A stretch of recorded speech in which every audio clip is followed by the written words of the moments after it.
সেই মানুষগুলোকে কখনোই ভুলে যাবেন না, যেই মানুষগুলো বিপদের সময় আপনার পাশে থাকে।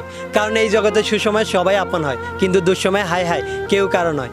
দেখবেন পায়ের তলার মাটি শক্ত থাকলে কাঁধে হাত রাখার মতো লোকের অভাব নেই, কিন্তু পায়ের তলার মাটি নরম থাকলে শক্ত করে দেওয়ার মতো কেউ নেই। তাই যেই মানুষগুলো বিপদের সময় আপনার পাশে থাকে, এই মানুষগুলোই প্রকৃত আপনজন হয়। এই মানুষগুলোকে কখনোই ভুলে যাবেন না। জীবনে যদি ভালো থাকতে চান তাহলে একাকিত্বকে আপন করে নিন। কারণ নির্মম হলো এটাই সত্যি যে আমাদের যত আপন মানুষই থাকুক না কেন, দিন শেষে একরাশে একাকিত্ব আমাদেরকে গ্রাস করে ফেলে। দিন শেষে আমরা অনেকটা একা হয়ে যাই। তাই একাকিত্বকে আপন করে নিন, দেখবেন অনেক ভালো থাকবেন।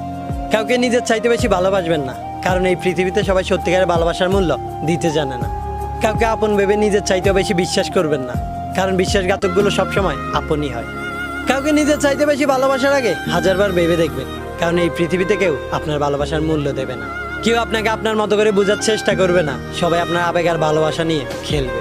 তাই সবার আগে নিজেকে ভালোবাসতে শিখুন, দেখবেন আপনি অনেক সুখে থাকবেন। আত্মহত্যা কোনো সমাধান নয়, যে আত্মহত্যা করে সে কাপুরুষ হয়। জীবন সৃষ্টিকর্তা দেওয়া সবচাইতে সেরা গিফট।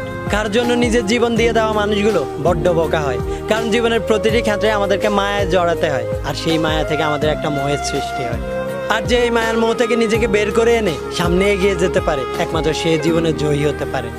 সময় ও স্রোত যেমন কারোর জন্য অপেক্ষা করে না, ঠিক তেমনি জীবনও কারোর জন্য থেমে থাকবে না। তাই কারোর জন্য নিজের জীবন দিয়ে দেওয়ার চাইতে জীবনটাকে হেসে খেলে কাটিয়ে দেওয়া উচিত।